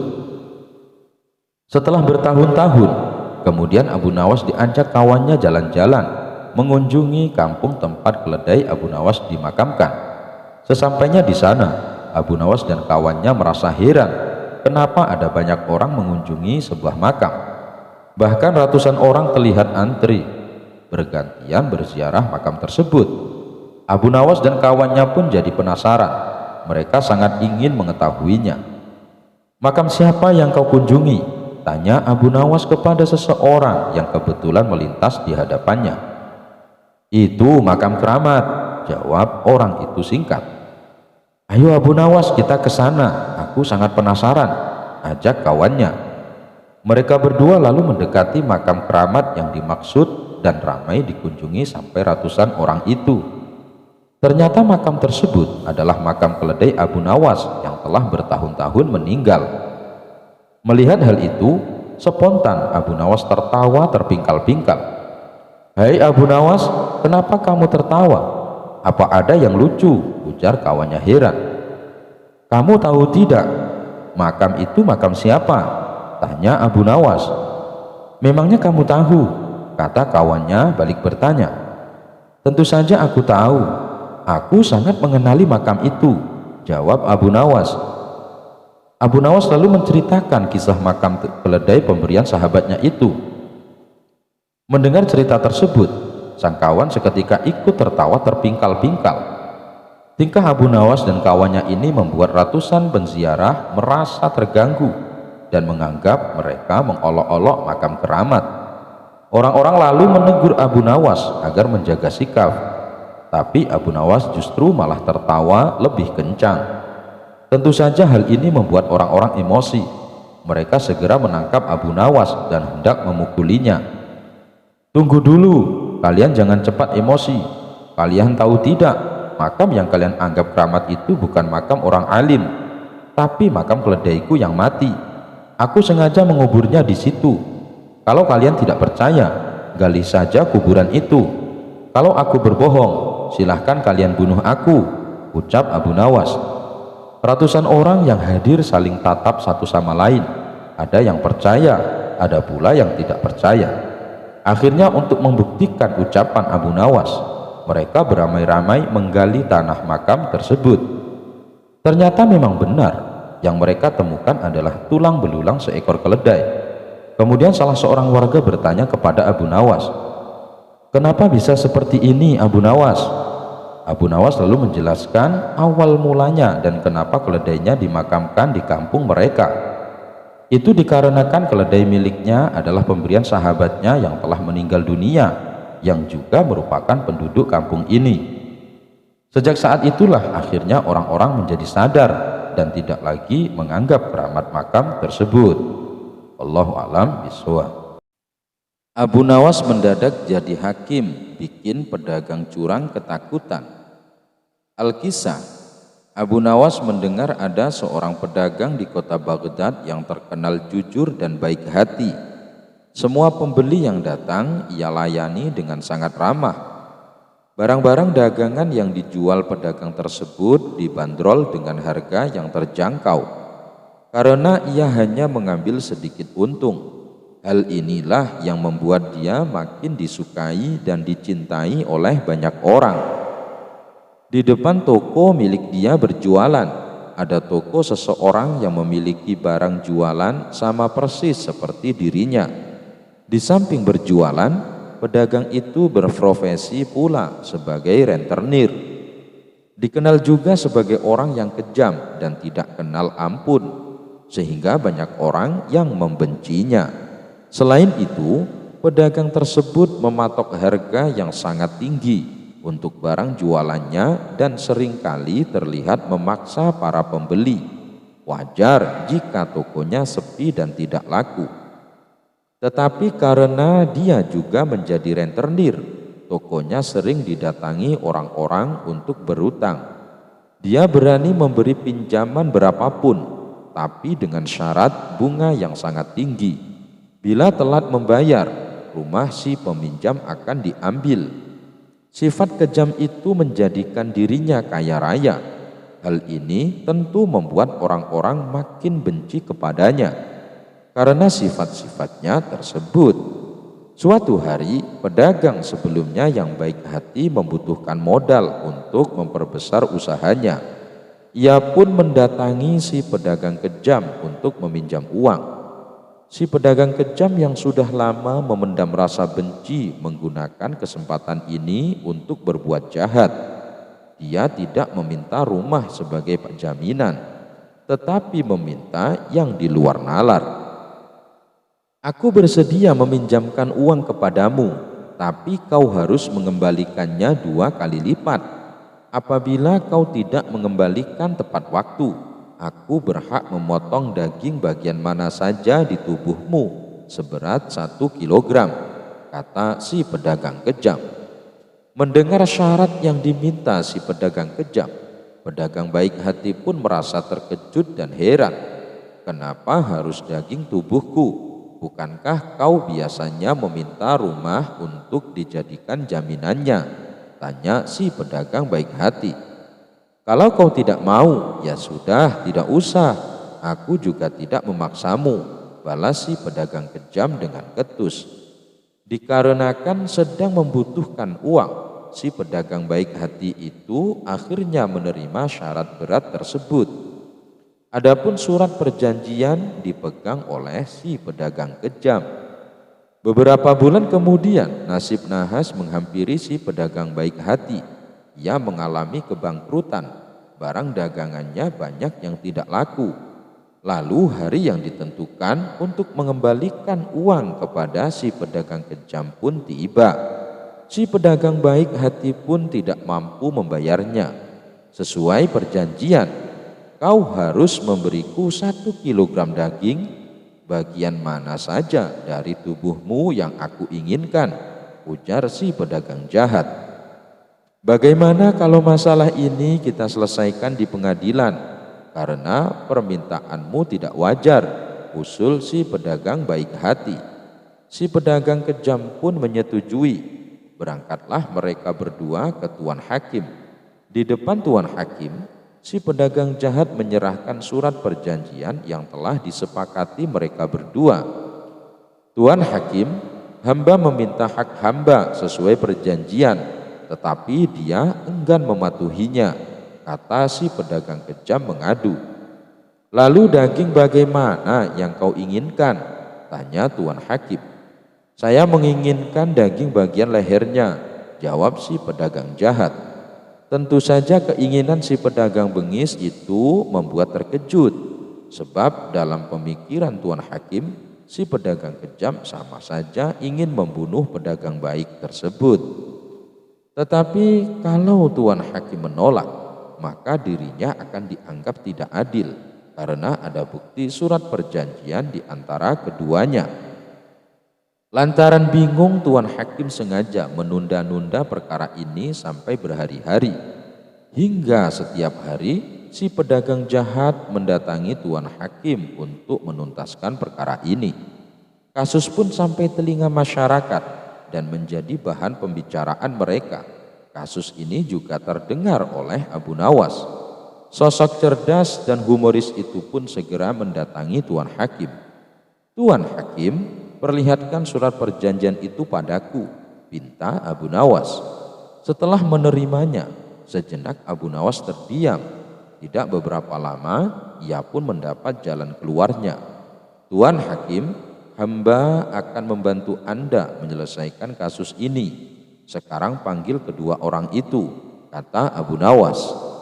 Singkat cerita, datanglah si pedagang yang baik hati dan pedagang kejam ke pengadilan.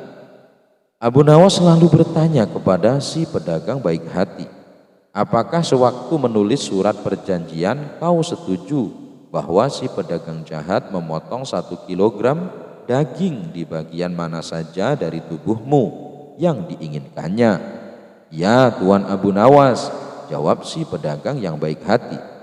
Lalu apa yang kau harapkan dari kasus ini? Tanya Abu Nawas lagi. Aku hanya ingin keputusan yang terbaik, Tuan Abu Nawas, jawab si pedagang baik hati dengan pasrah. Setelah bertanya kepada si pedagang baik, Abu Nawas lalu bertanya kepada Tuan Hakim. Wahai Tuan Hakim, izinkan hamba dalam kasus ini untuk menjadi hakim, pinta Abu Nawas. Silahkan Abu Nawas, sekarang kau yang menjadi hakimnya, jawab Tuan Hakim istana. Menurutku tidak ada yang salah dalam polemik ini. Si pedagang keji berhak meminta haknya, yaitu menuntut daging 1 kilogram dari tubuh si pedagang baik hati yang dia mau.